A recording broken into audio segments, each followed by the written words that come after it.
के लिए। हमारा भारत, मेरा भारत, हम सबका भारत 100 साल बाद अपनी खुद की संसद निर्मित कर रहा है। भारत की संस्कृति से इस कदर नफरत, सिंगोल का विरोध कर रहे हैं आप लोग। कोई ऐतिहासिक प्रमाण सरकार के पास नहीं है। पंडित नेहरू की तस्वीर दिखाइए पीछे, ये क्या है? ये क्या है? डेमोक्रेटिक नेशन में ये राजे, रजवाड़े, चोल वंश, मुगल राज, इनका समय गया। सत्यमेव जयते कहां से आया? मुंडकोपनिषद से। मुंडकोपनिषद में आता है जो संसद का विरोध करेगा वो देश का विरोध कर रहा है, वो देश के लोगों का विरोध कर रहा है।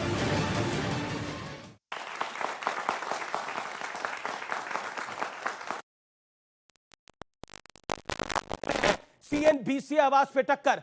लगभग 100 साल के बाद देश में एक नया इतिहास बनने जा रहा है, और इतिहास भी ऐसा जिसे दशकों तक, या यूं कहें कि सदियों तक याद रखा जाएगा। लेकिन इस ऐतिहासिक मौके को यादगार बनाने की जगह अपने ही देश की कुछ पार्टियां विरोध, बहिष्कार और तिरस्कार का झंडा लेकर खड़ी हो गई हैं। यहां तक कि नई संसद पर धर्म की सियासत भी शुरू हो गई है। नई संसद पर सरकार और विपक्ष के बीच एक तरह से फ्लोट टेस्ट चल रहा है। और आइए अब मैं आपको नंबर गेम भी दिखा देता हूं, समझा देता हूं। लोकसभा के 376 यानी 68% पार्लियामेंटेरियंस मोदी सरकार के फैसले के साथ खड़े हैं, जबकि 168 यानी मात्र 31% सांसद विरोध में है। दूसरी तरफ राज्यसभा में 131 यानी 55% सांसद मोदी सरकार के साथ खड़े हैं, यानी नई संसद के साथ खड़े हैं। तो विपक्ष के खेमे में 104 यानी 45% सांसद हैं। यानी नई संसद के मुद्दे पर सरकार का पलड़ा बहुत भारी है इस समय। ये इस समय के ताजा आंकड़े हैं, और मोदी विरोध में वही लोग खड़े हैं जो 2024 में एन केन प्रकेण के जरिए मोदी को चुनाव हराना चाहते हैं। अरविंद केजरीवाल, इनकी पुरानी तकलीफ है नरेंद्र मोदी के साथ। कांग्रेस को सत्ता से बेदखल करा है नरेंद्र मोदी ने। उसके अलावा समाजवादी पार्टी, बीजेपी ने साफ कर दिया समाजवादी पार्टी को उत्तर प्रदेश के अंदर। एनसीपी, उद्धव गुट, यानी कुल मिलाकर तमाम वो दल, उद्धव ठाकरे यानी तमाम वो दल जो कि हर हाल में मोदी को हराना चाहते हैं। लेकिन सच बात यह है कि नया भारत, नई संसद, ये जो इस समय आप देख रहे हैं, ये नई संसद की तस्वीर है।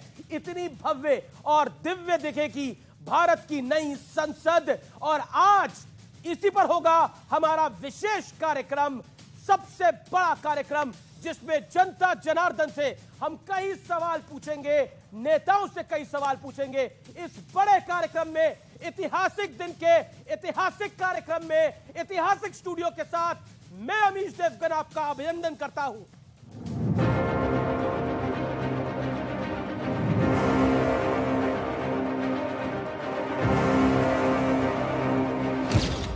नई संसद के उद्घाटन पर सरकार बनाम 20 विपक्षी दलों की जंग जारी है। हमारा तो साफ मत है कि इसमें महामहिम राष्ट्रपति के पद का अपमान किया है। भारतीय समुदाय का जो कार्यक्रम था, वहां ऑस्ट्रेलिया के प्रधानमंत्री का आना गौरव की बात थी। उस समारोह में पूरी अपोजिशन पार्टी के मेंबर से, रूलिंग पार्टी के मेंबर से इस विपक्ष का स्टेटस चला गया है। अगले बार इतनी भी सीटें नहीं आएगी और मोदी जी 300 से ज्यादा सीटों के साथ देश के प्रधानमंत्री बनकर तीसरी बार। और तो और सिंगोल के नाम पर सनातन आस्था को भी टारगेट किया जा रहा है। एक रिलीजियस, एक धार्मिक चिन्ह अगर आप लगा रहे हैं, मुझे इस बात की आपत्ति है कि बाकी धर्मों के भी धार्मिक चिन्ह इसके अंदर लगने चाहिए। लेकिन इस सियासी खींचतान के बीच आम लोगों की राय भी सुन लीजिए। हम भगवान से इनका प्रार्थना करेंगे कि विपक्षी लोगों को सद्बुद्धि दे। एक पार्टी का विरोध करते करते वो देश का विरोध करने लगे। तो आज जनता के बीच नई संसद पर हाईटेक स्टूडियो से होगी ऐतिहासिक डिबेट। संसद पर सियासत का सितम। तो आज जनता जनार्दन के बीच होगी देश की सबसे चर्चित चर्चा। और मेरे साथ कौन कौन जुड़ा है? मेरे साथ जुड़े हैं मलूक नागर, member of parliament Bahujan Samaj party के, जोरदार तालियों के साथ अभिनंदन करिए। मेरे साथ जुड़े हैं डॉक्टर सुधांशु त्रिवेदी, प्रवक्ता, member of parliament Bharatiya Janata party के, जोरदार तालियों से अभिनंदन करिए। अभय दुबे, कांग्रेस पार्टी के नेता प्रवक्ता, जोरदार तालियों से उनका अभिनंदन करिए। अमित जमाई साहब मेरे साथ जुड़े हैं, प्रवक्ता समाजवादी पार्टी के और नेता, जोरदार तालियों से उनका अभिनंदन करिए। आप तमाम मेहमानों का अभिनंदन है और जोरदार तालियां ऐतिहासिक क्षण के लिए, जोरदार तालियां ऐतिहासिक क्षण के लिए, क्योंकि भारत, हमारा भारत, मेरा भारत, हम सबका भारत 100 साल बाद अपनी खुद की संसद निर्मित कर रहा है, जो कि भारतीयों से बनी है, भारत द्वारा बनी है। स्वागत है आपका इस बड़ी चर्चा में। मैं सबसे पहले अभय दुबे में आपके पास आता हूं। सवाल बहुत सीधा है, एक एक करके सारे तथ्य में रखूंगा। पहले सदन संसद का विरोध, अब सिंगोल का भी विरोध। 1927 में जब मौजूदा संसद जहां कामकाज हो रहा था, अब से कुछ महीनों पहले तक उसका निर्माण हुआ था और ब्रिटिश अंपायर ने इनवाइट किया था, तो नेहरू जी के पिताजी यानी मोतीलाल नेहरू जी तब चले गए थे 1927 में। लेकिन आज ये संसद बनी है और देश का चुना हुआ प्रधानमंत्री इसका इनॉग्रेशन कर रहा है, तो कांग्रेस इसका बॉयकॉट करेगी। अंग्रेजों का बॉयकॉट नहीं किया था, मोदी का बॉयकॉट होगा। अमीश देवगन जी, हम आजाद भारत में रह रहे हैं और एक चुने हुए हम सबके प्रधानमंत्री हैं। लॉर्ड इरविन इसका उद्घाटन नहीं कर रहे हैं, लेकिन जब 28 मई को इस प्रजातंत्र के मंदिर में संविधान की प्राण प्रतिष्ठा की जाएगी, तब यह कहा जाएगा कि इस कार्यक्रम में जो प्रमुख और सर्वोच्च पुजारी है प्राण प्रतिष्ठा के आयोजन में, महामहिम भारत के राष्ट्रपति, वो इसका हिस्सा नहीं होगी। जब न्याय की देवी इतिहास लिखेगी और कहेगी कि आज के दिन जब प्राण प्रतिष्ठा भारत के संविधान की जा रही थी 28 मई को, तब वो विधि विधान से नहीं, इस महामहिम राष्ट्रपति के अपमान से की गई। क्या आप ये चाहते हैं? आज भी अवसर है, हम देश के प्रधानमंत्री जी से आग्रह करते हैं, प्रधानमंत्री जी, आपके प्रति दुर्भावना का प्रश्न नहीं है, हम राष्ट्रपति महोदया के प्रति सद्भावना प्रकट कर रहे हैं और सारे दल के लोग एक साथ मिलकर एक स्वर में चाहते हैं कि जब भारत के संविधान के आर्टिकल 79 में आप ये मत कर दीजिएगा कि इस आयोजन के बाद नई संसद में एक संविधान का संशोधन ले आए, और जिस संविधान के आर्टिकल 79 में लिखा है कि संसद का अर्थ यह होगा राष्ट्रपति और 2 सदन, उसको परिवर्तित करके लिख दें कि अब संसद का अर्थ होगा हमारा अहंकार और अहम प्रधानमंत्री जी, क्योंकि आपने पहले ही भारत की संसद की आत्मा को निकालकर उसमें से बाहर कर दिया। प्रधानमंत्री जी, ये मैं नहीं कह रहा हूं, सर्वोच्च अदालत ने कहा कि पार्लियामेंट्री स्क्रूटनी का जो मेरे सवाल का जवाब नहीं आया अभय दुबे, मेरे सवाल का जवाब नहीं आया। मैं सवाल बहुत मैंने स्पष्ट पूछा, आगे आपको मौका मिलेगा जवाब दीजिएगा, व्यूअर इंतजार कर रहे हैं जवाब का। 1927 में पुरानी संसद का उद्घाटन हुआ था और वाइसरॉय लॉर्ड इरविन ने इसका उद्घाटन किया था। मोतीलाल नेहरू वहां पहुंचे थे, पंडित नेहरू के पिताजी, लेकिन राहुल गांधी और सोनिया जी यहां नहीं पहुंचेंगी क्योंकि मोदी उद्घाटन कर रहा है। Point number 1। अब मैं डॉक्टर सुधांशु त्रिवेदी में आपकी बात आता हूं। अगर संसद बनी है, हम सब देख रहे हैं बनी है, बुलंद भारत की बुलंद तस्वीर है, लेकिन क्या आपत्ति हो जाती है अगर राष्ट्रपति इसका इनॉग्रेशन कर लेते हैं? क्योंकि कांग्रेस तो इसका विरोध कर ही रही है, 20 अन्य दल और कर रहे हैं, 19 अन्य दल और कर रहे हैं। साथ ही साथ जो बड़ी बात है, अब तो सेंगोल का भी विरोध शुरू हो गया। देखिए, पहले मैं तकनीकी जवाब देता हूं, फिर राजनीतिक जवाब। जी, पहली बात, जो महामहिम राष्ट्रपति की बात है, तो इनके मन में कितना सम्मान है ये साफ दिखाई पड़ता है। जिन्होंने उनको इविल फिलॉसफी का रिप्रेजेंटेटर कहा, जिन्होंने उनके लिए राष्ट्रपत्नी शब्द प्रयोग किया, महामहिम राष्ट्रपति के पहले अभिभाषण का बहिष्कार किया, वो लोग आकर जब आज बगुला भक्ति दिखाते हैं या बेलैया दंडवत दिखाते हैं, तो सबको समझ में आता है कि क्या चेहरा है और क्या मुखौटा है। अब तकनीकी बात कहता हूं। देखिए, बिल्कुल सही बात है, संवैधानिक दृष्टि से राष्ट्रपति संविधान की प्रमुख हैं, संसद की प्रमुख हैं। संसद का कोई भी सत्र राष्ट्रपति के आदेश से ही चलेगा और उन्हीं के अनुसार उसकी कार्रवाई होगी। परंतु मान्यवरीय, संसद का सत्र नहीं बुलाया गया है, ये संसद के भवन के उद्घाटन का समारोह है। संवैधानिक सत्र और सार्वजनिक समारोह का अंतर समझना चाहिए। यह भवन का उद्घाटन है। जैसे मैं उदाहरण, इन्होंने बात कही लोकतंत्र का मंदिर है, तो मंदिर में क्या होता है, गर्भगृह में अधिष्ठाता देवता या देवी स्थापित होती हैं, और जो बाहर का द्वार होता है परिसर का, वो कब खुलता है, व्यवस्थापक तय करते हैं ना, मेन गेट खुलता है। फिर जब गर्भगृह में पूजा अनुष्ठान शुरू होता है तब देवता की आवश्यकता होती है। ये मंदिर के गर्भगृह के देवता उठ के नहीं जाते हैं दरवाजे को खोलने के लिए। तो यहां पर लोकतंत्र का मंदिर है, संसद की प्रक्रिया, उसकी पूजा, जिसका प्रतीक रूप में प्रेजेंटेशन राष्ट्रपति करती हैं। तब आप बताइए, आप उनसे कहें तो आप ऐसा जैसे आप कहने नहीं, वो मंदिर का मुख्य द्वार खोलने के लिए देवता को बाहर लेके आओ। और अंत में एक बात अब थोड़ी सी राजनीतिक भी कह देता हूं।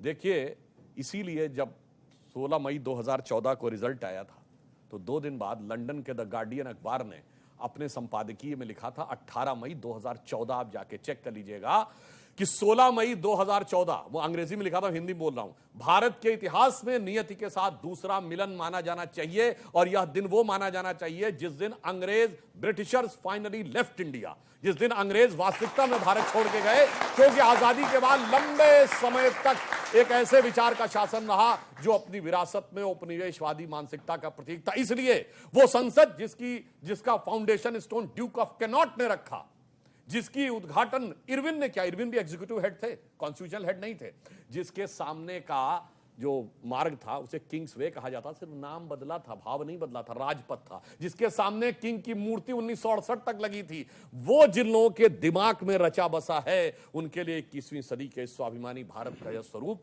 निश्चित रूप से अखरने वाला है। जी, मैं कांग्रेस को मौका दे रहा हूं, फिर उसके बाद मैं सपा बसपा के ऊपर जाऊंगा। लेकिन अबे दुबे, पॉइंट यह है कि आप पहले संसद का विरोध कर रहे थे, अब आप सिंगोल का भी विरोध कर रहे हो। भारत की संस्कृति का बड़ा हिस्सा है, उसको व्हाट्सएप मान रहे हो।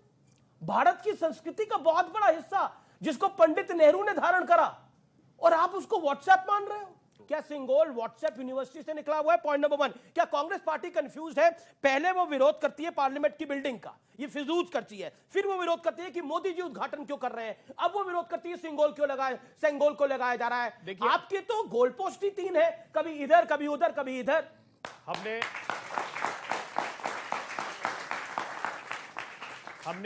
हमने विरोध किया था इस बात का कि प्रधानमंत्री जी कोविड के क्राइसिस हैं। अगर हम इतनी बड़ी राशि को अंतिम पंक्ति में खड़े हुए लोगों के न्याय के लिए लगाएंगे तो ज्यादा उचित होगा। तो न्याय तो मिल गया, सबको वैक्सीन लग गई। एक मिनट सुन लीजिए, हाथ खड़ा करें जिसको वैक्सीन लगी है। भाई सर देख लीजिए न्याय कितना हो गया। आपको वैक्सीन लग गई नहीं लग गई? यहाँ पर किसको वैक्सीन लगी वो अपना हाथ खड़ा करे। जिसको कोविड की वैक्सीन लग गई वो हाथ खड़ा करे अपना। आपको लगी नहीं लगी वैक्सीन? दो आपको लगी नहीं लगी? आप जानते हैं आपने नहीं लगवाई, वो बीजेपी की वैक्सीन उनके नेता के अनुसार, उनके नेता के अनुसार की सरकार आएगी तब लगवाएंगे। अमित देवगन जी, दशकों से 39 करोड़ वैक्सीन 10 सालों से मुफ्त में हिंदुस्तान के नागरिकों को लगाई जाती है। ये सारे संसाधन और लेबोरेटरीज किसने स्थापित की, मैं उस विषय में नहीं जाना चाहता, लेकिन सच्चाई है उस कोविड के क्राइसिस में 84% लोगों की आमदनी घट गई, 12 करोड़ लोगों के रोजगार छीन लिए गए। लेकिन अवसर में आपदा की बात प्रधानमंत्री जी करते थे तो वो भी देश को जान लेना चाहिए कि इस हिंदुस्तान में 142 लोगों ने 30 लाख करोड़ रुपए का डाका डाल दिया। प्रधानमंत्री जी, आपकी सत्ता की सरपरस्ती में आपको वैक्सीन लगाए और किसानों को भी लगा दी। 3 काले कानून उस क्राइसिस के टाइम ही प्रधानमंत्री जी लेकर आए। देखिए इस पर लंबी बहस हो सकती है। उनके धन्ना सेठ दोस्त की उसी समय आमदनी बढ़कर विश्व का दूसरे नंबर का धनपति हो गया और किसानों की आमदनी 27 रुपए प्रतिदिन रह गई। तो ये मुझे मैंने पूरा जग घूम लिया।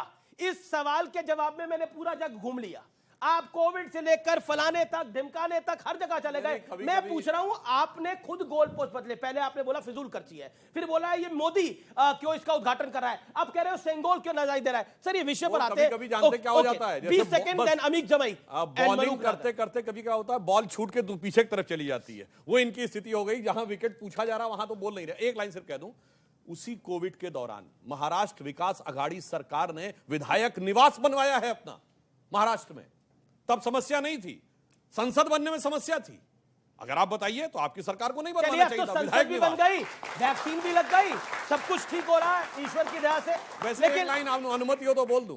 देखिए समस्या क्या है कि इनको संसद से प्रॉब्लम है, कोई बात नहीं। इनको प्रॉब्लम किससे नहीं है, उरी में सर्जिकल स्ट्राइक हो तो सेना पे विश्वास नहीं है, बालाकोट हो तो सुप्रीम इस पे एयरफोर्स पे विश्वास नहीं है, सुप्रीम कोर्ट पे विश्वास नहीं है, लोकतंत्र पे विश्वास नहीं है, ईवीएम पे विश्वास नहीं है, चुनाव आयोग पे विश्वास नहीं है, जाके विदेश में कहते हैं। अब समस्या क्या है? अरे सुनिए तो, भारत के विदेश मंत्री पे विश्वास नहीं, रक्षा मंत्री पे विश्वास नहीं, किसी पे विश्वास नहीं, सुनिए सेबी पे विश्वास नहीं है, सुनिए आपने पेगासस पर बहस नहीं कराई। देखिए आपने सर आपने पूरा बोला, मैंने पार्लियामेंट की आत्मा को निकाल कर बाहर फेंक दिया। एसबीआई पे विश्वास नहीं है, अडानी पर बात नहीं करना चाहते, इनके बेरोजगारी पर बात नहीं करना चाहते, महंगाई पर सदन में बात नहीं करना चाहते, तो फिर सदन है क्यों? बताइए ना। एक लाइन इनके लिए जानते, हम इनको समझा सकते हैं, मगर एक कहावत आपने सुनी है, समझ समझ के समझाओ उसको जिसके की समझ है, जो समझ समझ के भी ना समझे, समझो कि वो ना समझ है। अच्छा ठीक है अमित भाई, आप ना समझ हैं, आप ना समझ हैं आपकी पार्टी, या समझना नहीं चाहती जैसा बीजेपी कह रही है, क्योंकि सेंगोल को आप धार्मिक चिन्ह बता रहे हैं, भारतीय परंपरा का बड़ा हिस्सा है। सिंगोल से बड़ी घटना आज भारत में घटी थी 2014 में 26 मई को, जब हमारे देश के प्रधानमंत्री जी ने इस देश के सामने शपथ ली और इस देश के सामने एक सपना दिया था। उस सपने में बड़ी उम्मीद थी, पूरे देश को लगा था कि रामराज आ गया, लेकिन 14-23 की सरकार बताती है वादा रामराज्य का था, कॉर्पोरेट राज भारत को मिला है। इस 14-23 की सरकार में क्या वादा था कि आप 2 करोड़ हर साल नौकरी देंगे, आप 15 लाख, जितने यहां भारतीय बैठे हैं, जितने लोग बैठे हुए, सबकी जेब में 15 लाख रुपए आएगा। इस देश का किसान, श्री अमित शाह जी ने बोला था, इस देश का किसान हिंदू मुसलमान तो नहीं है ना, कि जो वो अपनी धरती से जो फसल उगाता है उसकी फसल का दुगना दाम मिलेगा। आपको मालूम है कि कितने किसानों ने उनकी आत्महत्याएं हुई आंदोलन के दौरान। देश के प्रधानमंत्री ने वादा किया कि आप आंदोलन को विड्रॉ कर लो। अरे आप भगवान हो, हम आपका वादा पूरा करेंगे। तीनों फार्म बिल पे हम देश के किसानों के साथ हैं। बताइए आप में से कितने किसान हैं जिसमें देश के प्रधानमंत्री ने किसानों से संवाद किया। सवाल यह कि आप नई बिल्डिंगें बनाइए। इस देश में 40 करोड़ है, संसद है, देश में 40। आप अमित जी बहुत ज्ञानी आदमी हैं। संसद साल में हमारे सुधांशु भाई एमपी भी रहे हैं, अभी भी है, रहे नहीं है आपके भी मित्र रहे अभी मलूक नागर जी भी है, बुआ जी वाले भी हैं। सत्ता का हस्तांतरण होने वाला है जल्दी, इसलिए मैंने कहा। तो सेंगोल पकड़ेंगे नहीं पकड़ेंगे? हमारा ये कहना है। अच्छा एक सवाल का जवाब दे दीजिए। अच्छा आपने बोला सत्ता का हस्तांतरण होने वाला है, तो सेंगोल पकड़ेंगे नहीं पकड़ेंगे? नहीं, हमें सेंगोल का भी विरोध कर रहे हैं। देखिए हम लोग जो सोशलिस्ट डेमोक्रेटिक, आपके सांसद तालिबान के साथ खड़े हो जाते हैं और सेंगोल के विरोध में खड़े हो जाते हैं। हम लोग जो सोशलिस्ट डेमोक्रेटिक लोग जो अपने आप को फ्रीडम फाइटर भगत सिंह, अशफाक उल्लाह खां से जोड़ते हैं ना, हम भारत के संविधान को मानते हैं। ये क्या है सिंगोल? क्या है सिंगोल? ये चोला वंश, ये मुगल राज, ये भारत की पहचान नहीं है। क्यों चोला वंश? भारत का संविधान, लोकतंत्र में, भारत के डेमोक्रेटिक नेशन में ये राजे रजवाड़े, चोल वंश, मुगल राज, इनका समय गया। संविधान से गवर्न होने वाला जो राज है, कांग्रेस के साथ है। हम ये नहीं, हम चाहते हैं, हम ये पूछ रहे हैं कि प्रधानमंत्री ने अशोक चिन्ह को मिटाने की लोकसभा में कोशिश क्यों, सदन में कोशिश की? ठीक है, जवाब ले लेते हैं। सुधांशु मैं आपको बताऊंगा, लेकिन मलूक नागर, चोल वंश भारत की पहचान नहीं है, सेंगोल भारत की पहचान नहीं है, ये संसद गलत बन रही है, तो आप गलत के साथ खड़े हैं क्या? तो देखिए, एक तो मुझे टाइम जरूर देना, क्योंकि पार्लियामेंट में मैं बेस्ट पार्लियामेंटेरियन हूं, रैंकिंग। तालियां भाई, तालियां आपके लिए। मुझे आप औरों से प्रश्न करते हैं, मुझे एक प्यारा सा प्रश्न आपसे करना है। सबसे पहले आपने मेरा परिचय कराया, लोगों ने तालियां बजाई। फिर सुधांशु जी का कराया, लोगों ने तालियां बजाई। और जब हमारे साथी कांग्रेस का कराया परिचय और किसी ने नहीं बजाई, तो आपने इनके लिए कह के ताली क्यों बजवाई? इसका जवाब आप दे दो जरा। चलिए, हम तो सबके लिए तालियां चाहते हैं बजे, आपके लिए भी बजे, उनके लिए भी बजे। सर ये आप दुर्भावना सर, ये मलूक जी, आप देखिए, चाहे दुर्भावना रखिए, मैंने आपके लिए बैठे नहीं है, पहली बार बोल रहे हैं। देखिए, इसी तरह की वजह से इनका नाश गया है। बीच में इंटरप्ट मत करो, अपनी बात रखो, देश में मैसेज दो कि हम बढ़िया बात रखना जानते हैं, कंफ्यूज नहीं है। इसलिए माफी चाहता हूं। देखिए, इन्होंने नई संसद का विरोध करा। क्यों करा? ये आपने जो बताया 1927, इसमें मैं कुछ एडिशन करना चाहता हूं। 1913 में लेजिस्लेचर सिस्टम कैलकाटा में स्टार्ट हुआ जी। ये बिल्डिंग 1917 में बननी शुरू हुई और लेजिस्लेचर सिस्टम कैलकाटा से दिल्ली 2020 दिसंबर और जनवरी 2021 को ट्रांसफर हुआ जी। और 1926 में बिल्डिंग पूरी हुई और पहला सेशन 1927 में इसमें हुआ। तो जब बननी शुरू हुई, जब 20 करोड़ से कम लोग थे देश में, और जब 1947 में इसका नाम जब असेंबली था, पार्लियामेंट नहीं था, सेंट्रल लेजिस्लेटिव असेंबली, जब इसमें 20 करोड़ से कम लोग थे, और जब देश का बंटवारा हुआ 1947 में, तो 37 करोड़ लोग हमारे देश में थे, 7 करोड़ पाकिस्तान में चले गए और 30 करोड़ हमारे हिंदुस्तान में रह गए जी। तो जब भी संसद यही थी, 545 लोग थे, 2 सीट खाली हुई एंग्लो इंडियन की, 543 आज हैं, और 2023 में अगर 140 करोड़ लोग हैं और कांग्रेसी जितने भी लोग हैं, मैं भी कांग्रेसी रहा हूं, मेरा भी कांग्रेस से विधायक रहा, 2000 में हमारा पूरा देश में एक ही घर था, 3 सगे भाई हम एआईसीसी मेंबर थे, मैं जानता हूं कांग्रेस को। एक भी कांग्रेसी देश में ऐसा बता दो आज जो 1947 से अब तक एक ही परिवार हो और जिसका बड़ा घर ना बना हो। जी जी जी। अमीश जी। अच्छा, सिंगोल पे 15 सेकंड। सिंगोल पे देखिए, जब सिंगोल का जो ये एक चिन्ह है, और जो उस समय भी पूरी मर्यादाओं के तहत और पूरी देश की संस्कृति के तहत उस समय उस चिन्ह को वहां से साउथ से लेकर के आए गए थे, तो वो चिन्ह अगर उस समय दिया गया था तो जवाहरलाल नेहरू जी को दिया गया था, और जवाहरलाल नेहरू जी को दिया गया था इंडिविजुअल कैपेसिटी में नहीं, ऑनरेबल प्राइम मिनिस्टर की में। तो अगर ये लोग उसका विरोध कर रहे हैं तो ये तय करें कि ये सिंगोल का विरोध कर रहे हैं या नेहरू के समय की तमाम नीतियों का विरोध कर रहे हैं, ये तय करें पहले। अब मैं आपको बता रहा हूं, आपका टर्न है जवाब देने का। एक बात बताइए, मतलब पंडित नेहरू ने सिंगोल लिया, परंपरागत रूप से लिया, और अब आप लोग कह रहे हैं कि ये व्हाट्सएप यूनिवर्सिटी का ज्ञान है, ये है ही नहीं सिंगोल। कमाल की बात है। अमीश देवगन जी, इन्होंने बड़े घरों का जिक्र किया, मैं बड़ा आदर करता हूं बहन मायावती जी का, उनसे बड़ा घर तो किसी का नहीं, मैंने नहीं देखा। दूसरी बड़ी बात मैं ये कहना चाहता हूं, ये वैभवशाली इमारत की बात करते हैं। अरे पार्लियामेंट वैभवशाली इमारत तो है ही सही, मगर उसका वैभव, मल्लुक जी प्लीज। वो कह रहे हैं कि इटली में सोनिया जी का है, राहुल जी का है। देखिए, अब उनको अंदर तक गहरा आघात हुआ है, मैं जानता हूं उस बात को। मैं ये पूछना चाहता हूं इनसे कि पार्लियामेंट का वैभव किसमें है, उसकी आत्मा किसमें है, जानते हैं आप? 25% पार्लियामेंट्री स्क्रूटनी का सिस्टम था, ये सुप्रीम कोर्ट ने, रमन्ना साहब ने कहा। जब आज जुडिशियल रिफॉर्म्स बिल आया तो उन्होंने कहा कि जो कानून 25% तक स्थिति हो गई जाते हैं, हमारे समय 70% जाया करते थे।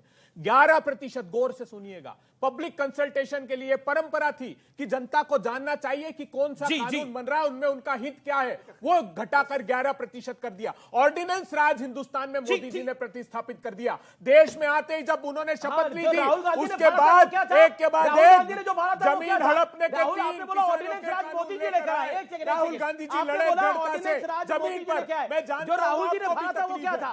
वो क्या जो राहुल गांधी ने फाड़ा था प्रेस क्लब ऑफ इंडिया में, वो क्या था? ऑर्डिनेंस था, ऑर्डिनेंस था या कुछ और था? बहुत अच्छी बात। क्या लेके आए थे? मैं बहुत अच्छा प्रश्न। कर उपदेश कुशल बहुतेरे। सुनिए अमीश देवगन जी, 11 ऑर्डिनेंस हर साल आने लगे, और महात्मा गांधी ने कहा है जो कानून आपके न्याय की रक्षा न करता उसे फाड़ कर फेंक देना चाहिए। राहुल गांधी जी ने अपराधियों को पार्लियामेंट में रोकने के लिए वो कानून, टाइम लिमिट को फॉलो करें सर, टाइम लिमिट को फॉलो करें। सुधांशु त्रिवेदी, एक बड़ा सवाल आया जो अमीक जमई ने सवाल उठाया कि चोल वंश कौन होता है, मुगल वंश कौन होता है? भारत तो लोकतांत्रिक देश है, तो लोकतांत्रिक परंपराओं में सिंगोल कैसे आएगी? जवाब एक सेकंड। जहां तक सिंगोल का प्रश्न है, तो जयराम रमेश जी ने कहा है कि कोई ऐतिहासिक प्रमाण सरकार के पास नहीं है। सिंगोल की पंडित नेहरू की तस्वीर दिखाइए, पंडित नेहरू की तस्वीर दिखाइए पीछे, पंडित नेहरू की तस्वीर दिखाता हूं मैं पीछे। ऐतिहासिक प्रमाण इससे बड़ा कौन सा है कि पंडित नेहरू ने जो, ये क्या है, ये क्या है? हाथ में सिंगोल लिए पंडित नेहरू क्यों है? ये व्हाट्सएप ने बनाया होगा। ये पंडित नेहरू की तस्वीर कहां से आई? देखिए आप ये कहां इसको, से आ गई? ये तस्वीर दिखाकर ये सत्ता के हस्तांतरण की प्रक्रिया नहीं थी। सिंगोल अगर प्रतीकात्मक रूप से दिया गया है तो इसका आशय भारत के पास कोई रिकॉर्ड में नहीं है कि इस प्रकार से। अब अमीश मैं बोल लूं, अब मैं बोलिए। अब देखिए अमित शाह जी में नेहरू जी की आत्मा आ गई है। नेहरू जी इतने पुण्य हो गए। नेहरू जी ने क्या कहा था, संसद के भाषण में क्या कहा था, मुल्क बनाते वक्त क्या कहा था, उससे मतलब नहीं है। सिंगोल से बताते हैं, वो भी बताते हैं क्या उससे मतलब नहीं। तो लिखा पढ़ी दोनों बताते हैं। दोनों देखिए में समस्या क्या है कि मोतीलाल जी इस संसद के उद्घाटन में आए थे, जवाहरलाल जी ने सिंगोल लिया था, मगर ये जो नया लाल पैदा हुआ है उनके वंश में, उसको नहीं समझ में आ रहा। तो मुझे लगता स्वर्ग से बैठ के कह रहे होंगे मोतीलाल जवाहरलाल, वो कहते होंगे अपने घर में उपजा ऐसा लाल कि लुटिया सारी डुबो गई है, ऐसा किया अब मैं तकनीकी बात करता हूं। उनको 40-50 देखिए इन्होंने कहा कि चोल वंश के बारे में, बिल्कुल हमारे देश की शिक्षा में यह स्थिति रही। अगर मैं किसी से पूछूं कि चोल वंश के 3 राजाओं का नाम बताओ तो शायद 10 में से 9 लोगों को नहीं पता होगा, मगर मुगल वंश के बताओ तो धड़ धड़ धड़ धड़ धड़ धड़ आदमी बता देता है। ये एक अंतर था। अब चोल क्या थे वो मैं बताने का प्रयास करता हूं। अगर हमारी उस जमाने की नेवी थी, सोचिए इंडोनेशिया से लेकर कंबोडिया, जावा, सुमात्रा तक जो प्रभाव दिखता है चोल साम्राज्य का, और बहुत स्ट्रक्चर दिखाए जाते हैं जो इसीलिए कहा जाता है ये भारत के प्रतीक थे। मान्यवर जाके देखिए चोल राजाओं के द्वारा बनाया गया तंजावुर का बृहदेश्वर मंदिर बगैर नींव के बना हुआ मंदिर है, और उस मंदिर की खासियत यह है कि उसके ऊपर 80 टन का पत्थर रखा है। आज तक कोई ऐसी टेक्नोलॉजी नहीं जो 80 टन को उतने ऊपर पहुंचा दे। और चोल साम्राज्य वो है जहां विश्व के इतिहास में पहली बार वोटिंग के द्वारा इलेक्ट होने का उदाहरण है। वहां पर 30 लोगों की एक कमेटी बनती थी गांव सभा को संचालन करने के लिए। 6 कमेटियां 5-5 लोगों की होती थी, और उन्हें जैसे आज मतदान किया जाता वैसे सेलेक्ट होते थे। इसलिए प्रधानमंत्री जी ने ऐसे ही नहीं कहा we are the mother of democracy. और चोल में जानते क्या है, नटराज की जो मूर्ति आपने तमाम जगह देखी होगी, डांसिंग करते हुए नटराज की वह मूर्ति, और वो कहां लगी है, यूरोप की सन लेबोरेटरी में, जहां अभी तक की 21वीं सदी की सबसे बड़ी खोज हुई है गॉड पार्टिकल, जिसका असली नाम है हिग्स बोसॉन। और उसके नीचे ऑस्ट्रिया के साइंटिस्ट फिट्जेफ कोपरा का लिखा हुआ है कि सन लेबोरेटरी में क्यों लगी है। उन्होंने कहा because now science has come to the conclusion that the perpetual creation and destruction of universe is like a cosmic dance of Shiva. यह है चोल साम्राज्य का प्रभाव। तो चोल सृजन, तुलना संभल के करिए, चोल सृजन के लिए जाने गए, मुगल विध्वंस के लिए। मगर अफसोस इस दिल्ली की सड़कों के ऊपर मुगलों के नाम की दर्जनों सड़कें, मतलब एक नहीं तो 6 सड़कें, मगर चोल का नाम तक नहीं पता। नहीं लेंगे, ओके, लाल किला से शपथ नहीं लेंगे, ऐलान कर दीजिए आज की डेट में आप। लाल किला किसका है? चोल वंश से आपने ये भी सीखा। लाल किले से शपथ होती भी नहीं है। सुन लीजिए, शपथ नहीं होती। एक मिनट अभिभाषण देंगे आप। 15 अगस्त 26 जनवरी में नहीं जाएंगे, बोल दीजिए आप। हम ये पूछ रहे हैं कि चोल वंश से आपने सीखा था कि माननीय आजम खान साहब को आप जेल भेजेंगे, आपका डीएम आपका, सुनिए आप चोल वंश में आजम खान कहां से आ गए भैया? अरे जमहूरियत की बात हुई ना, लोकतंत्र की बात हुई ना, तो लोकतंत्र की बात सुन तो लीजिए ना। इनका लोकतंत्र, जब चोल वंश होता था कोई आजम खान नहीं होते थे। सुनिए ना महाराज, ये कह रहे हैं ना कि सब कुछ वहीं से सीखा है, मोदी जी ने वहीं से सीखा है। तो आपने यही सीखा था कि मेंबरशिप उनकी चली गई, बीजेपी का आदमी एमएलए बन गया, कोर्ट ने बाइज्जत बरी आजम खान साहब को किया है। तो आपने पूरे देश में लोकतंत्र को संसद के जरिए, विधानसभा के जरिए का विरोध क्यों कर रहे हैं? क्योंकि आजम खान की सदस्यता, ये चोल वंश ने बताया था आपको, ये चोल वंश ने बताया था। आप सेंगोल का विरोध क्यों कर रहे हैं? सर मेरा सवाल सुनिए जरा। चिन्ह से आप अमीक जवाई, फिर ऑडियंस के सवाल आ रहे हैं, सवाल तैयार रखिए आप लोग।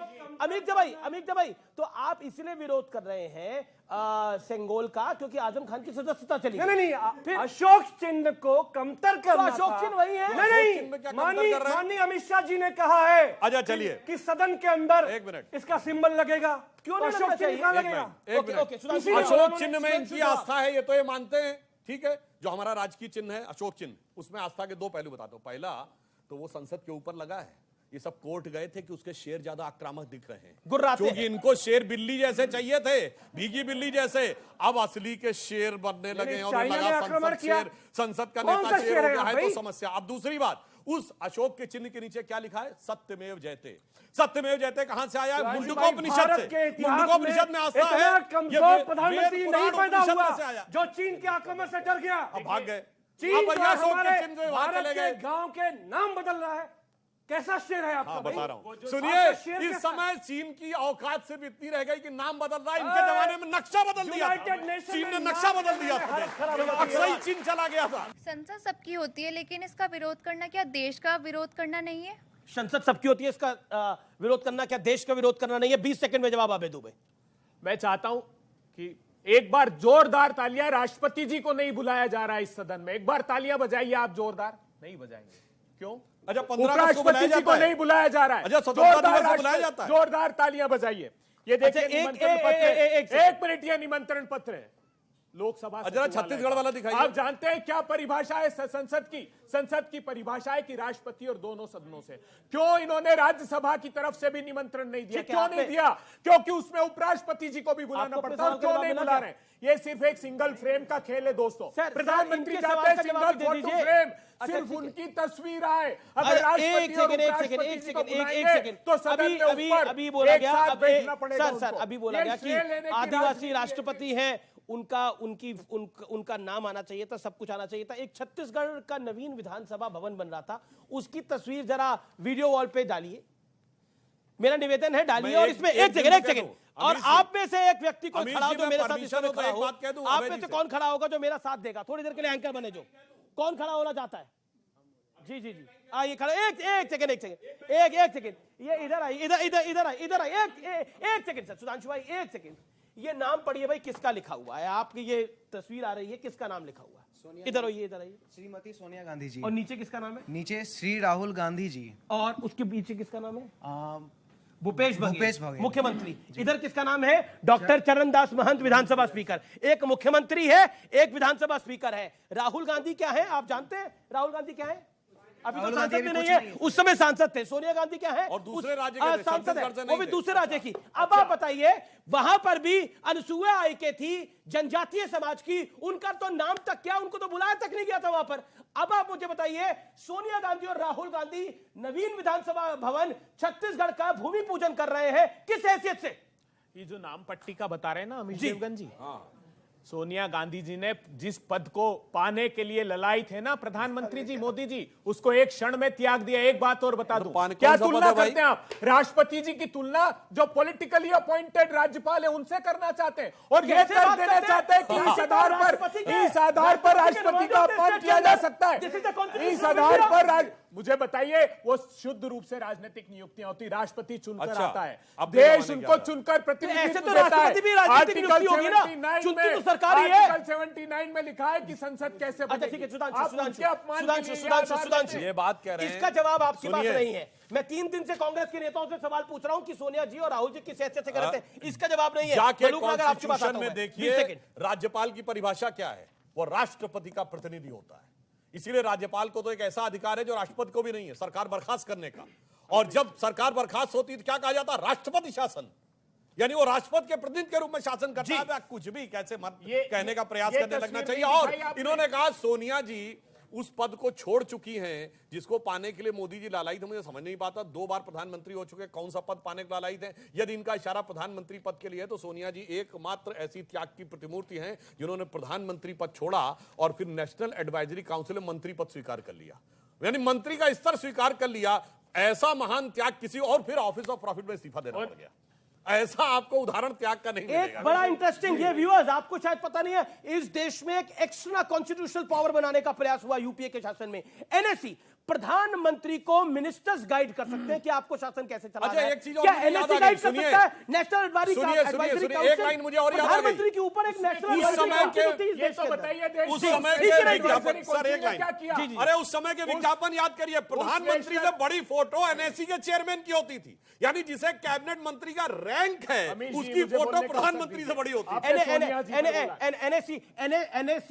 एनएसी जो बनाई गई थी, extra judicial power, extra executive power जो बनाई गई थी, उसके बारे में आप क्या कहना चाहते हैं? देश के प्रधानमंत्री से ऊपर एनएसी थी, वो एडवाइस करती थी प्राइम मिनिस्टर को। नेशनल एडवाइजरी काउंसिल क्या थी, ये देश को जानना चाहिए। ये नेशनल एडवाइजरी काउंसिल वो थी जिन्होंने 86 करोड़ लोगों को भोजन का अधिकार दिया, जिन्होंने हिंदुस्तान के 15 करोड़ किसान परिवारों को 15 करोड़ किसान परिवारों को उनकी भूमि का अधिकार दिया, 10 करोड़ आदिवासी भाइयों को, वन में रहने वालों को जल, जंगल, जमीन, आजीविका का अधिकार दिया, 14 करोड़ देश के नागरिकों को काम मांगने पर मनरेगा का अधिकार दिया। ये एडवाइजरी काउंसिल का काम था। लेकिन एडवाइजरी काउंसिल ने ये अधिकार संविधान के कौन से क्लॉज के तहत दिए? बोलिए, संवैधानिकता की बात करते, बताइए कौन से संविधान में अधिकार दिया गया था एडवाइजरी शक्तियों के तहत प्रदत्त? कैसे बताइए कौन से क्लॉज में था? नेशनल एडवाइजरी, मतलब प्रधानमंत्री को तो लीजिए, सांसद हैं आप साहब। एडवाइजरी काउंसिल का अर्थ है कि एडवाइस देती, उन्हीं के एडवाइस के आधार पर कानून बने। क्या बात करते हैं? अब देने से सलाह देने में आ गए। इन्होंने क्या अब देने से सलाह देने में आ गए। अब किसी चक्कर में आपके लेने के देने में आ गए। मेरा प्रश्न दुबे जी से है। दुबे जी अभी जोरदार बड़े जोश से बोल रहे थे कि राष्ट्रपति के नाम पे ताली बजाओ। जब आप सारे विपक्ष मिलकर उस लेडीज को हराने के लिए एकजुट हो गए थे, तब आप लोगों की ये जो तब कहाँ गई थी? और मैं आपसे हाथ जोड़कर विनती करता हूँ, इतना शानदार संसद भवन बना है पूरे 100 साल में, आप इसको राष्ट्रीय त्योहार मनाइए, इस पर हाहाकार मत मचाइए। वो कह रहे हैं कि राष्ट्रीय त्योहार मनाइए, इसको, इस पे हाहाकार मत मचाइए। सेंगोल को भी आप तो, मतलब मुझे ये समझ में नहीं आ रहा, जो पंडित नेहरू की तस्वीरें देखी, और एक और चीज, क्योंकि आपने बोला ये सब तो व्हाट्सएप यूनिवर्सिटी है, ये है, वो है। अब मैं आपको एक डॉक्यूमेंट दिखाना चाहता हूं, और ये तमिलनाडु सरकार का डॉक्यूमेंट है, डीएमके की गवर्नमेंट, और इनका कांग्रेस पार्टी का लाया है। उसके 24 नंबर पैरा में ये लिखा हुआ है, थंबिरन स्वामीगल ने स्वर्ण के पानी चढ़े चांदी के राजदंड को पंडित जवाहरलाल नेहरू को सौंप दिया।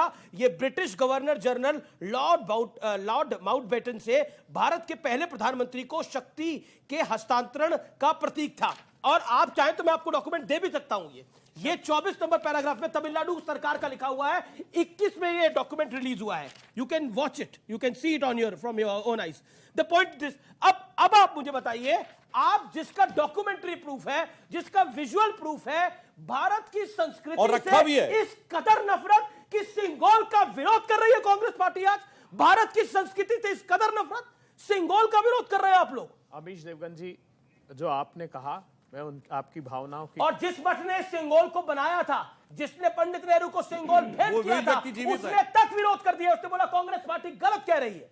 96 वर्ष के हैं, आज भी जीवित है। अमीश देवगन जी, बहस इस बात की है, प्रधानमंत्री जी वैभवशाली सदन बनाइए, हम सब साथ हैं, लेकिन उसकी आत्मा आप चर्चा नहीं करने देना चाहते। ये कैसे साथ है? मैं अब आप बोलने नहीं देंगे तो आप बोलिए कि जैसे वो कादर जॉनी लीवर के बड़े भारतीय जनता पार्टी के प्रवक्ता बनते हैं। महंगाई पर बहस नहीं, बेरोजगारी पर बहस नहीं, चीन अंदर घुसकर आ गया उस पर बहस नहीं, पेगासिस पर बहस नहीं, अडानी पर बहस नहीं, तो संसद है। अडानी पर मैंने 50 कार्यक्रम कर दिए, चाइना में मैंने 25 कार्यक्रम कर दिए। सवाल की बात कर रहे हैं, क्या बात करते हैं? सदन में आप चर्चा नहीं करना चाहते, मनमाने कानून लेकर आए, विषय पर आइए।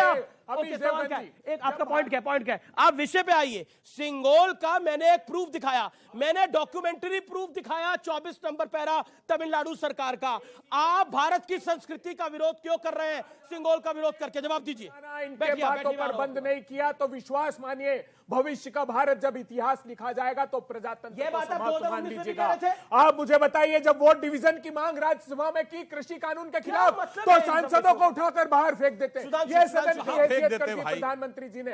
अरे लाखों करोड़ों रुपए से सदन नहीं बनता, सदन उसकी आत्मा से आहूत किया जाता है। 28 मई को प्रधानमंत्री जी बुलाइए राष्ट्रपति जी को, और ये संदेश दीजिए कि हम प्रतिपक्ष की भावना के साथ हैं। इन्हें बीएसपी को नहीं है, वो तो बीजेपी का विरोध कर रही है। बीएसपी को नहीं है तकलीफ, भारतीय पूछिए ना, अगर मायावती जी तो इनको नहीं है तकलीफ, वो कह रहे हैं देश का काम हो रहा है। हम ये कहना चाहते हैं कि देखिए, जो सेंगोल का विषय है, भारतीय संस्कृति से कोई भी प्रतीक आ जाए तो इनको बड़ा कष्ट होता है, मगर इधर आप देखिए भारत में बदलाव कितना आया है। ये संसद ऐसे नहीं बन रही है। उससे पहले भारत दुनिया की 5वीं बड़ी अर्थव्यवस्था बन चुका है, मोबाइल मैन्युफैक्चरिंग में दूसरे नंबर का देश बन चुका है, ऑटोमोबाइल मैन्युफैक्चरिंग में तीसरे नंबर का देश बन चुका है, इंटरनेशनल सोलर अलायंस का केंद्र बन चुका है। सबसे ज्यादा हमारे एयरपोर्ट 72 एयरपोर्ट नए बने हैं, मतलब 140 हो चुके हैं। 12 करोड़ घरों में जल पहुंचा है, टैप वाटर पहुंचा है। 50 करोड़ लोगों को आयुष्मान भारत योजना का कवर मिला है। 48 करोड़ लोगों को जनधन योजना से तहत बैंक के खाते मिले हैं। और इसके साथ साथ जानते हैं क्या बना है? 3.5 करोड़ आवास बने हैं, 37 किलोमीटर पर डे की सड़क बनी। और इसके साथ जानते हैं क्या बना है? महाकाल का कॉरिडोर बना है, काशी विश्वनाथ का कॉरिडोर बना है, केदारनाथ से लेके और हैदराबाद तक आप देखिए तो वहां पर भव्य निर्माण हो रहा है और श्री राम जन्मभूमि मंदिर का भव्य स्वरूप और भारत की संसद का भव्य स्वरूप साथ साथ आता जा रहा है। इसीलिए मैं आज बताना चाहता हूं, जो हम पे आरोप लगाते थे, याद करिए, कहते थे ना 4 साल पहले, रामलला हम आएंगे, मंदिर वहीं बनाएंगे और तारीख नहीं बताएंगे, हमारे लिए कहते थे। अरे मान्यवर, वो राम मंदिर का निर्माण कोई तारीख नहीं थी, कालचक्र की गति थी। भगवान का मंदिर तब बनना था जब भारत की महानता की पताका और राम मंदिर की पताका आगे होनी थी। इसलिए आज मैं कहना चाहूंगा, आप राम को समझ ही नहीं पाए। वो कालचक्र की उस गति को बता रहे थे जिसे लिखा है रामचरितमानस में, तात राम नहीं नर भूपाला, भुवनेश्वर कालहु कर काला। वो काल के ऊपर के काल हैं, इसलिए अब कालचक्र की बदलती गति को समझिए। मगर कुछ लोग ऐसे होते हैं जिनको की हमेशा निगेटिव चीज की तरफ ही अट्रैक्शन होता है। ये तो विद्वान व्यक्ति हैं, इनको पता होगा, सुंदरकांड में चौपाई है, शब्दशः न लिया जाए, कहा गया है जिन लोगों की पाप वृत्ति होती है, तामसी चीजों के प्रति उनका वैसा ही आकर्षण होता है, कैविएट कर कह रहा हूं, शब्दशः नहीं लिया, जैसे उल्लू का अंधेरे के प्रति। तो कहते हैं कि सहज पाप प्रिय तामस देहा, यथा उलूक ही तम पर नेहा। अब क्या किया जाए, इनका अट्रैक्शन ही अंधकार की तरफ है, तो हर चीज में ढूंढने लगते हैं कैसे नेगेटिव चीज देखी जा सके। इस कारण से इनकी दृष्टि दोष के कारण समस्या। जी अमित भाई,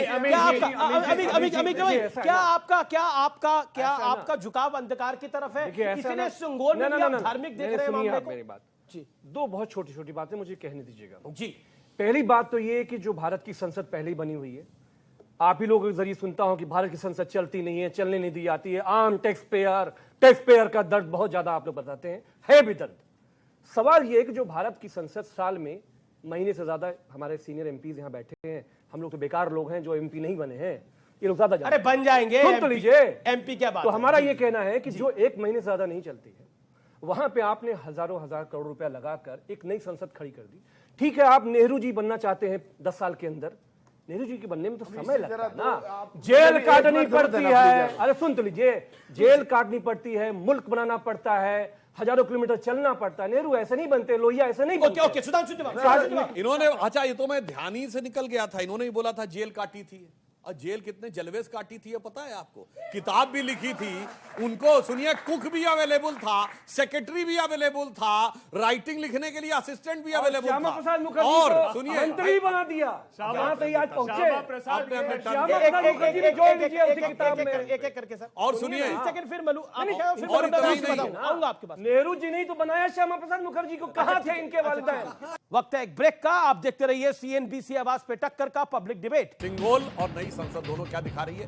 नई संसद दिखा रही है कि भारत के पास एक स्वर्णिम भविष्य, और सिंगोल दिखा रहा है कि हमारा एक स्वर्णिम अतीत था। तो ये कह रही है बस आप वर्तमान में गलतियां ना करें, तो ये कह रही है गौरवशाली था भूत, भविष्य भी महान है अगर संभालें आप उसे। वेलकम बैक व्यूअर्स, आप देख रहे हैं सीएनबीसी आवाज, और सीएनबीसी आवाज में आज का दिन है पब्लिक डिबेट का। अमित जी, मैं आपसे पूछता हूं, देश की नई संसद बन गई है, 100 साल बाद ये ऐतिहासिक क्षण आया है।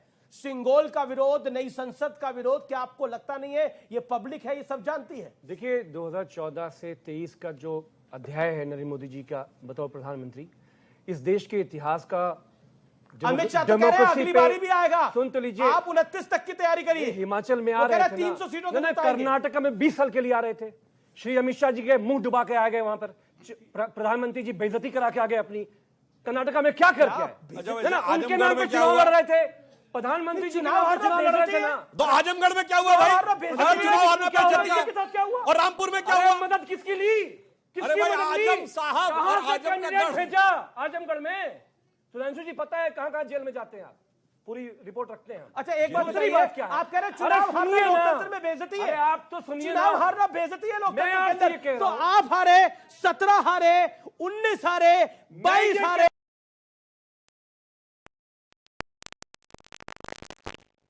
इस देश के किसानों से, मजदूरों से, महिलाओं से जो वादा नरेंद्र मोदी ने किया था, विश्वासघात किया, अब उनका बोरिया बिस्तर इस देश की जनता बांध रही है। कुछ महीने बचे हैं, नोट कर लीजिए। ठीक है, इस स्टूडियो से सरकार नहीं बनेगी। अच्छा मलूक नगर, आप गुजरात जाने का समय ऐसे विरोध अगर करते रहेंगे, सिंगोल का, आप संसद का, सुनिए, मोदी दबंग का, फिल्म का डायलॉग था ना, भैया जी भावनाओं में बह के ज्यादा बोल गए हैं, ऐसा लग रहा है। तो क्या आपको लगता है बोरिया बिस्तर बन जाएगा? बोरिया बिस्तर बन जाएगा? 10 सेकंड सर, 10 सेकंड। देखिए, कंफ्यूज थे, अध्यक्ष नहीं बना पाए, इसके लिए काम करो, सारे जाति धर्म के लोगों के लिए देश को आगे बढ़ाना चाहिए और हम सबको मिलकर के ऐसा काम करें जो हमारा देश तरक्की करे, लोग तरक्की करें। अबे दुबे, क्या आपको लगता नहीं है कि संसद का विरोध आप कर रहे थे, सिंगोल का विरोध करके आपने एक बड़ी ऐतिहासिक गलती करी है भारतीय कल्चर के साथ? ऐतिहासिक गलती भारतीय जनता पार्टी ने की है।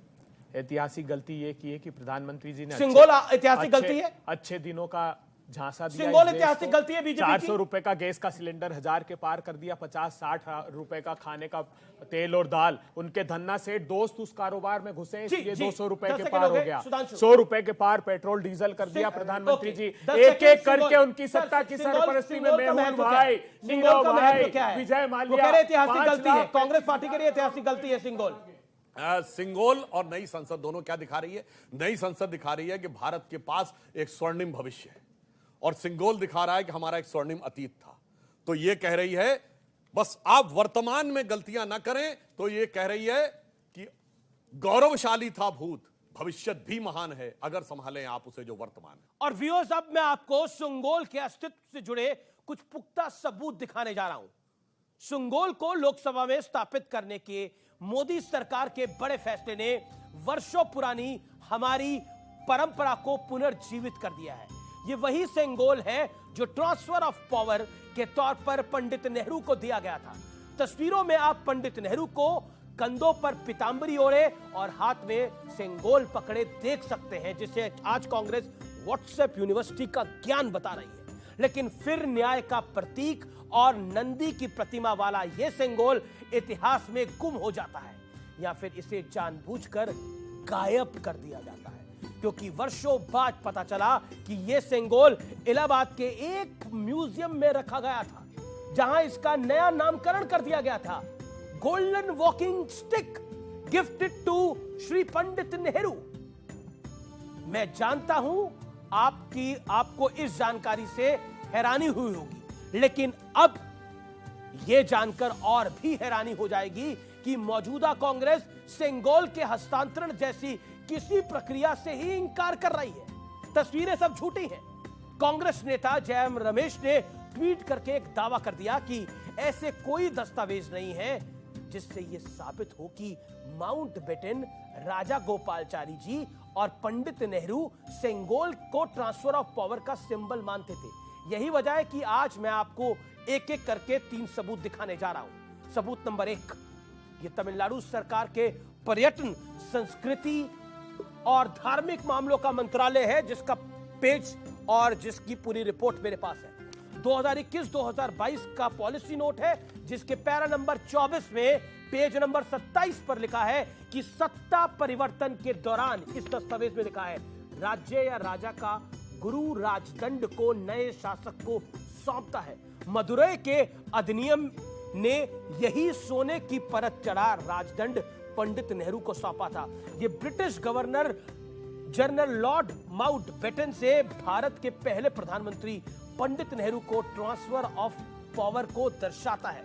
याद रहे कि यह तमिलनाडु की डीएमके कांग्रेस सरकार के दस्तावेज है। अब सबूत नंबर 2, कांग्रेस के आरोपों पर मदुरै के मठ की तरफ से आधिकारिक तौर पर बयान आया है। इसमें साफ तौर पर लिखा गया है कि हमारे अधिनियम ने राजा जी यानी सी गोपालाचारी के न्योते पर सिंगोल बनवाया और पहले उसे माउंटबेटन को दिया, फिर वापस लेकर पारंपरिक रीति रिवाज से पंडित नेहरू को सौंप दिया। जिन स्वामी जी ने पंडित नेहरू को सिंगोल दिया, उन्होंने नेहरू को साफ साफ बताया था कि सिंगोल का मतलब क्या होता है। अधिनियम मठ आगे कहता है कि उस इवेंट को बकवास और झूठा बताकर कांग्रेस हमारी विश्वसनीयता पर प्रश्न चिन्ह लगा रही है। सबूत नंबर 3, ये टाइम मैगजीन का 25 अगस्त 1947 का एडिशन है। इसकी कॉपी मैं लेकर आया हूं साथ में। उस कॉपी में साफ तौर पर लिखा है, इसके पेज नंबर 28 पर, जो पेज मेरे पास है, पर सिंगोल के बारे में लिखा है कि 5 फीट लंबे और 2 इंच चौड़े राजदंड को पीतांबरी ओढ़े पंडित नेहरू को सौंपा गया। लेकिन शायद कुछ लोगों को ना अपने इतिहास पर भरोसा है, ना देसी दस्तावेजों पर, ना ही विदेशी डॉक्यूमेंट्स पर, लेकिन ब्रिटिश किंग का कोरोनेशन इन्हें काफी फैंसी लगता है। और मैं अपने यंग व्यूअर्स को कहना चाहता हूं, ब्रिटिश किंग का भी कोरोनेशन हुआ था, आपको बड़ा फैंसी लगा था। क्या कल्चर है इनका, हमारा कल्चर भी उनसे बहुत बहुत ज्यादा मजबूत है। वहां के स्पेक्टर यानी राजदंड के हस्तांतरण में भी उनके गौरवशाली इतिहास की झलक दिखती है, लेकिन अपना सुंगोल व्हाट्सएप यूनिवर्सिटी की खोज दिखाई देता है इन तथाकथित लोगों को। फिलहाल सीएनबीसी आवाज की टक्कर में इतना ही। उम्मीद है आज का कार्यक्रम आपको जरूर पसंद आया होगा। 100 साल बाद ये ऐतिहासिक क्षण भारत के पास आया है, इसका दर्शन, इसका दर्पण जरूर करना चाहिए। गुड नाइट, शुभ रात्रि, नमस्कार।